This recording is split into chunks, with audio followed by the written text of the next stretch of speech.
Welcome to the MustacheAndTheBeard.com, two great geeks. Changing the world, one post at a time. Awesome. We are together again to do a SCAR video number 14. SCAR number 14? Yes, SCAR And number what does SCAR stand for? Okay, a SCAR is we try to do deep cuts. It's we cut open a property. We try and take a look at it. Yeah. Just like we do an autopsy, but this is, we leave a scar. We leave a scar. It's a streaming cinema authentic review. Right, streaming cinema autistic review. All right, yeah. So my name is Louis Matos. I am the Mustache. We're here to do the SCAR, and really excited. We've had a tough month. We haven't done very much, but you know, we're getting there. We're getting there. And as always, I'm here with my buddy Junior Figueroa, aka The Beard, coming to you live from sunny Puerto Rico. Only today, again, is not so sunny. It's raining. Yeah, it rains every afternoon. Every afternoon. It is so hot. We're in the tropics. It is so hot that every afternoon we get a thunderstorm. Which means we lose power, we lose water, we lose Wi-Fi, which is part of the reason why we're a little behind. It's hurricane month, so yeah, you know. So we're lucky we're not having hurricanes. Literally. Remember, September is what we're doing, so it's our nostalgia month. So luckily, we don't have to remember too many. Well, there were some hurricanes, but it's better remembering than actually passing through. Right. Yes. Yes. Tell you the truth, I'd rather have the thunderstorms every afternoon than a full-blown hurricane. Yeah, even though it makes it difficult to wash clothes. Wash clothes, it makes it difficult to use your laptop. You can't watch TV. You lose power. Yes. But we're not complaining. It's nostalgia month. Yay! Yes. Yes. We love nostalgia. We wear our nostalgia goggles on a regular basis. Because as you get older, you do more nostalgia than anything else. There you go, my nostalgia. Yeah. All right. So we're going to be talking about Willow today. Willow. 1988. Wow, that far, that long ago. Yes, it's a long while. I remember taking my girlfriend at the time to see Willow. Mm-hmm. I did too. It's a seminal work because it was my first date movie with my ex-wife. All three of my sons have watched this movie with me. D&D universe, you know, it does a lot of fantasy tropes. So it's very much, you know, what we grew up doing. Mm-hmm. The hero's journey, the prophetic foretelling of Elora Danan, the gathering of heroes, the bestowing of magic items, all of that are these tropes that are in this movie. Yes. All right, and so that's why we're covering it today. Okay, like always, we usually start off with some foundational background material. Willow is a 1988 film, an American dark fantasy. It's action drama film directed by Ron Howard. So I would absolutely agree that it's a dark fantasy. Mm-hmm. Right? You agree with that? Produced by George Lucas. It was directed by Ron Howard, produced by George Lucas, Lucasfilm Limited, and Imagine Entertainment. So, you know, they all contributed. It was written by Bob Dolman from a George Lucas story idea. So he had the idea and just left it to this guy to... This is what happens when you want to do Lord of the Rings, but you can't do Lord of the Rings. Yeah. I mean, I don't mean this as a criticism. I think this is one of Lucas's strengths. Yeah. Because he wanted to do Flash Gordon, couldn't do Flash Gordon. We got Star Wars. He wanted to do Lord of the Rings, couldn't do Lord of the Rings. We got Willow. I mean, it's to his credit. Yeah, he's able to adapt stuff. Yeah, and to our benefit, because we reap the benefits. Yeah, this story idea was conceived in 1972, way back. He was still doing Star Wars. Mm-hmm. And so in 1985, so 1972 is when they came up with the story idea, And in 1985, when Ron Howard was doing the last, the post-production on Cocoon, he's doing it at ILM, right? So Industrial Light and Magic, at George Lucas's ranch. And George Lucas sees Ron Howard working on the film, and he goes, "Hey, do you want to do a fantasy movie?" Yeah, and they go way back because Ron Howard was in American Graffiti, so the two of them go way back. Yeah, so because he sees that this guy that was an actor is now a director and pretty good at director, he's like, you know what? I think I have a story idea that we can work on together. So it is only in 1982 when the technology seems to have advanced enough that Lucas decides, let me find a writer that I can talk to. And so he finds, first he wanted to take Warwick Davis. So he sees Warwick Davis in something in 1982, and he says, that story idea I had, let's have it little people do it. And I think Warwick Davis would play Willow. So he got Warwick Davis, and the technology advanced enough where he felt like, okay, now we can actually start talking about this. He found the director, he found the actor, and Warwick Davis was in Return of the Jedi as one of the Ewoks. Yeah. So, and Ron Howard was working with Industrial Light and Magic, and so it's like Lucas says, "Let's do this. Let's find a writer." So they find a writer called Bob Dolman. He's the one who had worked with Ron Howard before. So Ron Howard suggested it. And so between 1982 and 1986, they had 7 meetings of 7 different scripts that Rob Dolman had come up with, and they have this discussion between Ron Howard, George Lucas, and Bob Dolman. They met 7 times over the script at Skywalker Ranch each time, and Lucasfilm, while they're talking, Lucasfilm says, this is going to cost us about $35 million. So they agree that they're going to not go over $35 million. They thought it would be the adequate budget. So they had to find financing for the movie. 20th Century Fox offered to pay half, but only because Alan Ladd Jr. was a believer in Lucas and was friends with him. Right, because he was the one that originally okayed Star Wars. Right. So they have an agreement. I'll pay half, but you got to find financing enough for the other, 15, 20 million. Well, that's because up until now, fantasy, sword and sorcery hadn't done well. Right. It hadn't done well. Right, and so for Alan Ladd Jr., he's sticking his neck out at this point, thinking that it's going to be, one of those other sword and sorcery movies. Like Labyrinth. Labyrinth, as much as I liked the movie, it did not do well. Right. Yeah, so RCA Columbia Pictures paid $15 million in exchange for the TV rights and the cable rights, and that's how they got the money to do the movie. Industrial Light and Magic paid the last $5 million. Okay, so that's pre-production.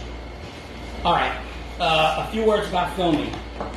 Principal photography began in April of 1987 and ended in October of 88. So it was over a year in filming, which for fantasy, you gotta, that's gonna be the case. Outdoor shooting was mostly in Wales and New Zealand. The more they say this stuff, the more I want to visit New Zealand. I know, New Zealand is like God, gorgeous venues. Must be. Interior shooting was done in Hertfordshire in England at Elstree Studios. Additional shots were done at Skywalker Ranch. So, after they had done the most of the film shots, they're like, we need a couple of more interior shots, and they did them at Skywalker Ranch. Bernie Falls and Mount Shasta in California. So these are the areas that they took advantage of. ILM created the visual effects and the transformation sequences they tried stop motion photography. Listen to this, people. No light. Listen to this. They didn't like. They tried stop motion, didn't like it.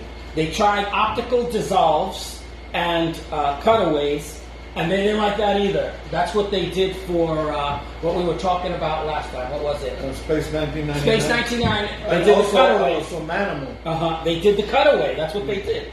But they didn't like that. They were like, we got to figure something else out. They had to create their digital morphing technology, which would later be used for Terminator 2, Indiana Jones, The Temple, Last Crusade, and Star Trek 6. They created CGI. For this movie, they created CGI. So if we were discussing this as one of our camping movies, that would be the paradigm shift. That's the paradigm shift right there. They reshaped the movie industry. So let's talk about the cast. Willow, 1988. Yay! So obviously, we need a lead character. Willow, Played by Warwick Davis. Willow of good, it's like, I get it. A Nelwyn dwarf, wannabe sorcerer, chosen protector of Elora Danan. Val Kilmer is in this movie. Yes, Mad Mardigan. Yay! Yes, he's a boastful swordsman, warrior who helps Willow on his quest. Yes. And he's not the lead. It's Willow. Willow is the lead. Yes. He is the warrior, the protector. He's also the romantic lead, right? Because Willow's married, but he is not the protagonist. Willow is. All right. So then we have Kate and Ruth Greenfield and Rebecca Behrman. They all played Elora Danan. She's a baby, and the child labor laws. Yeah, so the infant princess that prophecy says will bring about Queen Bavmorda's fall. And yes, these two, the twins, you have twins, and then you have a third one to do more of the close-ups and the, just because... The stunt double. Yeah, so you have it's hilarious because they actually have 4 babies that they used. But these 3 are the primary ones.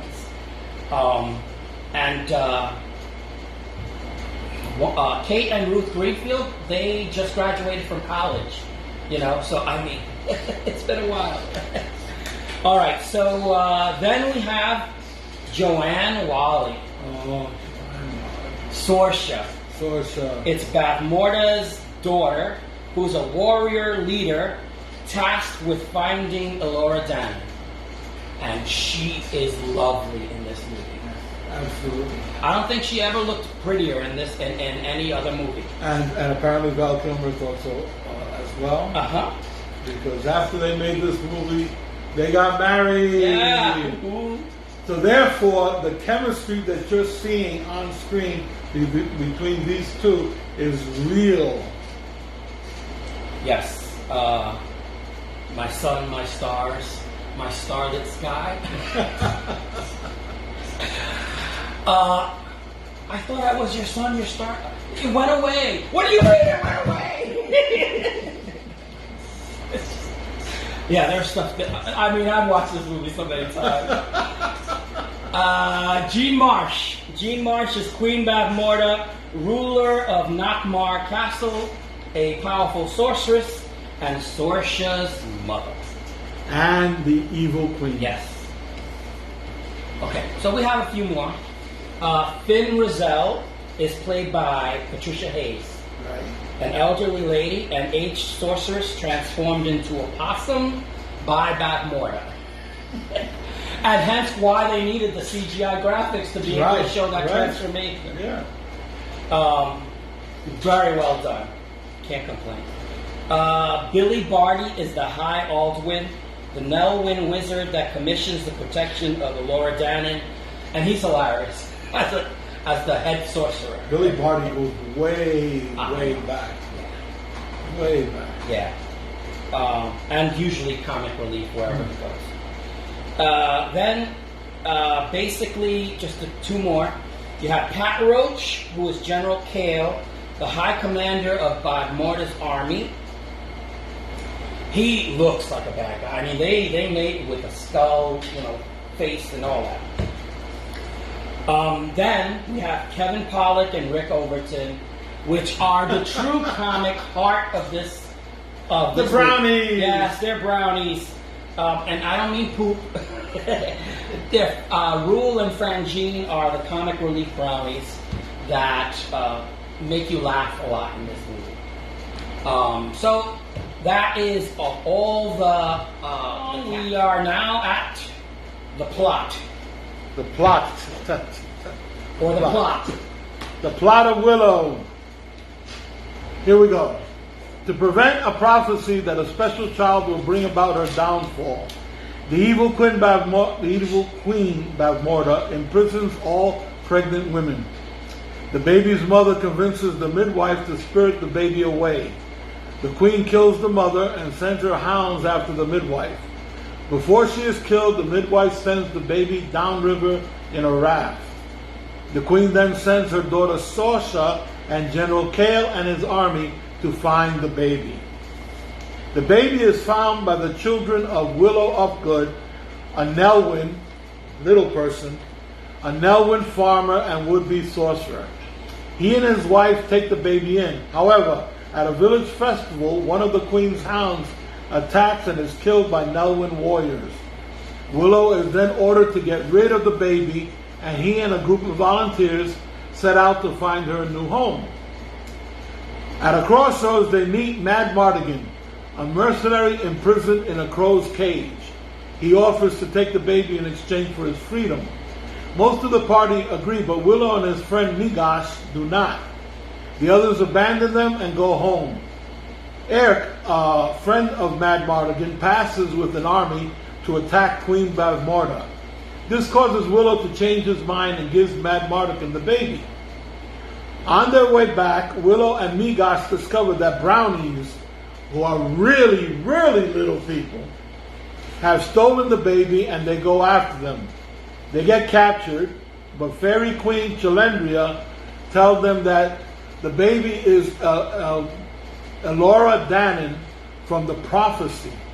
She charges Willow with her protection, gives him a magic wand, and sends him to find an aging sorceress, Fin Raziel.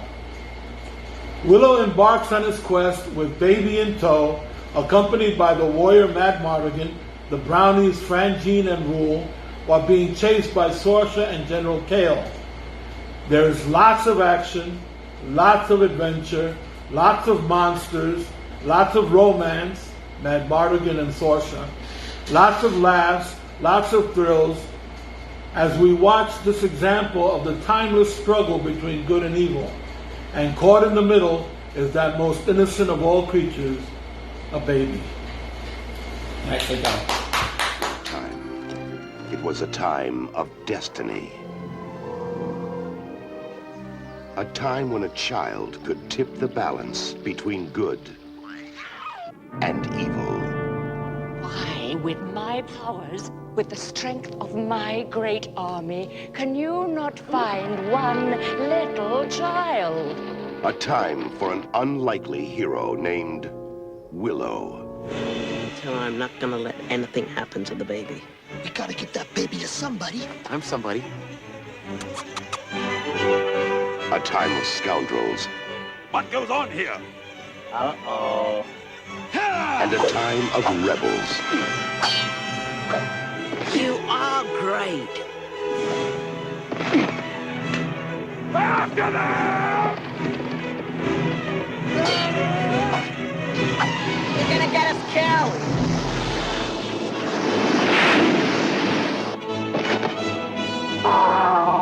You're a great warrior and a swordsman. And you're 10 times bigger than I am, stupid! Find the child! Find the child! It was a time when courage could be found where you'd least expect it.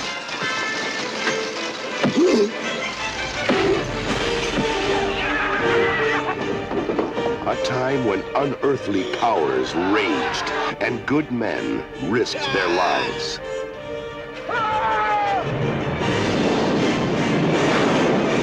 time of great adventure.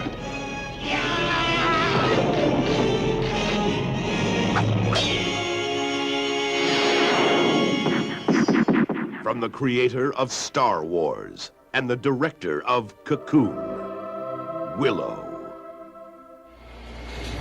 A few words about post-production, and then we'll go to ratings and recommendations. Post-production. The film score was written by James Horner and performed by the London Symphony Orchestra, which, you know, you could tell. The music is very Epic. yeah, with flourishes and what have you. Film was released on May 20th, 1988. Not a blockbuster hit, but it made $137.6 worldwide on a $35 million budget. So successful, much more in home video sales. So it was deemed successful, especially for a fantasy movie. Oh, and that's not counting the foreign sales either. No. So this is, 137.6 worldwide. Oh, worldwide. Yeah, so it was worldwide. But, that doesn't count, rentals and all of that, cable, all of that stuff. So that stuff came afterwards. Still, all in all, three times what you put into the movie, it's a hit. It's a hit. All right. So, all right, and there are two things I wanted to say. General Kale. The name of one of the critics was named Kale, right? And so she knew that they so the bad guy's named Kale, and then the monster that Madmartigan faces, the dragon with the two heads, yes, with the two heads, was an evil cyst, So it was an Ebersisk, right, which is Siskel and Ebert. Siskel and Ebert, which were two critics, and so the two-headed monster is Siskel and Ebert, and the general Kale. And Siskel and Ebert panned this movie. No. They gave it 2 thumbs down, and but the other critic named Kale, she said it still is a pretty good movie. So not everybody loved this movie. Part of the reason is that, again, fantasy movies, are not everybody's cup of tea. Not everybody loves them. So no, at this time, fantasy movies were not respected. Right, and this is before you have, the Lord of the Rings trilogy comes out. Right. And then they saw, that could be an epic movie. All right, so now we come to ratings and recommendations. Do you want to go first? Well, like I told you, I'm sitting there, I'm trying to think if there's anything about this movie that I didn't like when I first saw it. Mm-hmm. And or that I didn't like in subsequent, that I missed in the first time, that I caught in subsequent showings, subsequent viewings. You always stumble on subsequent. Subsequent, yeah, I trouble with that word. Subsequent. Yeah, you gotta move your tongue. The thing is, well, I am real good at moving my tongue. Yeah. So the thing is that now, right, post Lord of the Rings and Hobbit, of right? course. Now I watch the movie and I see the obvious influences of Lord of the Rings, of Tolkien, right? I see it's obvious now, but it wasn't back then. So I can't claim that when I first saw it, that I saw it as a ripoff or anything. No, and I still don't see it as a ripoff. Simply because something is inspired by something else doesn't make it a ripoff, right? Superman was inspired by Doc Savage. It's not a ripoff. So I'm trying to. I cannot find anything that I didn't like about this movie, or I don't like about this movie. So, not only do I have to recommend it, but I'm going to give it 5 great geeks. Because I really can't think of anything to criticize about it. Even including that they invented CGI for this movie. Oh my God.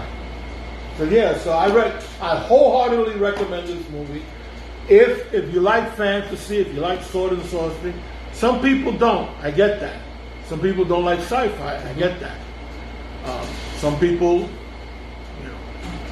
should be locked in a closet. I get that. But I do, and so for me, I got to give it 5 great geeks. Okay, so 5 great geeks. All right. Me, I usually like to break it apart to see if there's anything imperfect.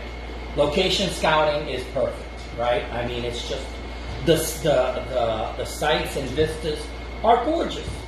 Cinematography is lush. It is just like they know what they're doing.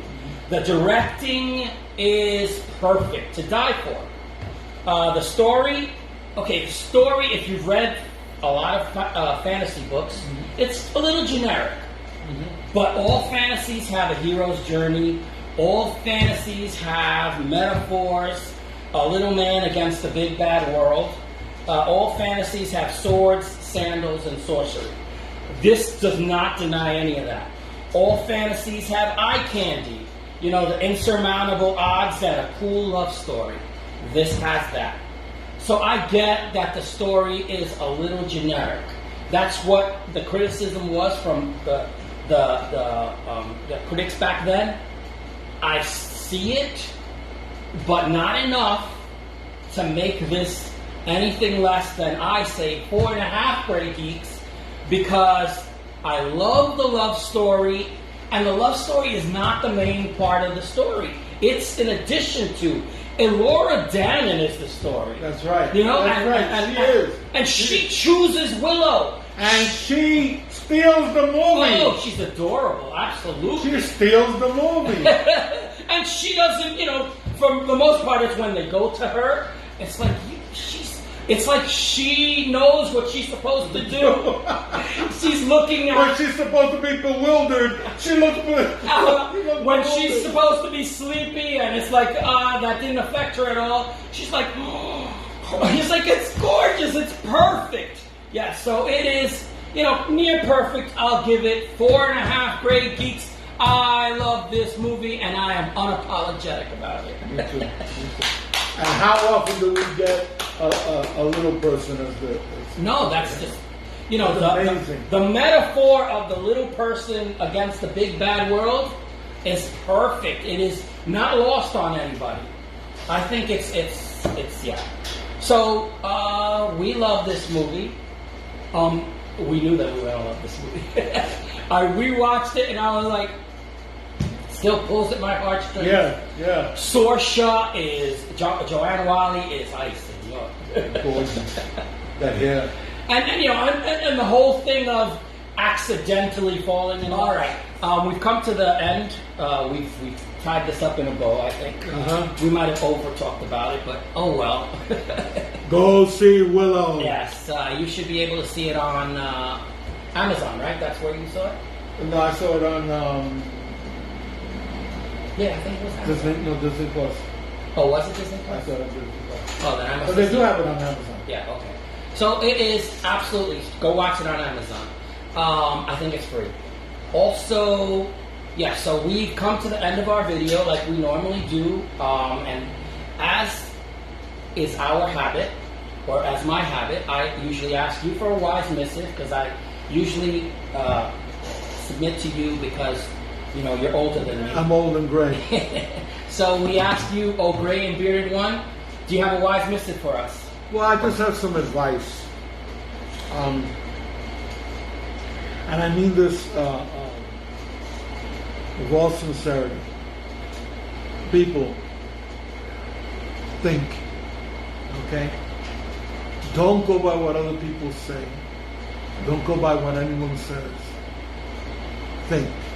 Think for yourself. Examine the facts. examine the situation. Look at who is saying the things that are trying to influence you before you make up your mind. Whether we're talking about religion, or whether we're talking about politics, whether we're talking about education, medicine, whatever. Okay? Think. Do the research. Examine the facts. Look at who's saying what. And make up your own minds.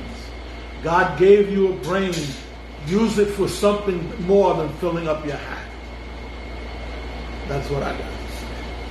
Okay, so with that having been said, today you are a little more serious than usual. We love making these videos. Yes, we It's do. been a while that we haven't made one, and I was, jonesing to get one done. So we say thank you for watching, as always. Yeah. We ask you to please take care of each other. Understand that we love you, and we want you to be safe. So And hit that like button. yes, Subscribe if to our not. channel. Yes. Comment. What is it with people not commenting? Come on. Tell us what you like. Tell us what you don't like. You got suggestions? You got ideas? We're more than willing to steal your ideas. All right. So I say thank you for watching. See you later. Hasta la vista. Take it easy. And peace.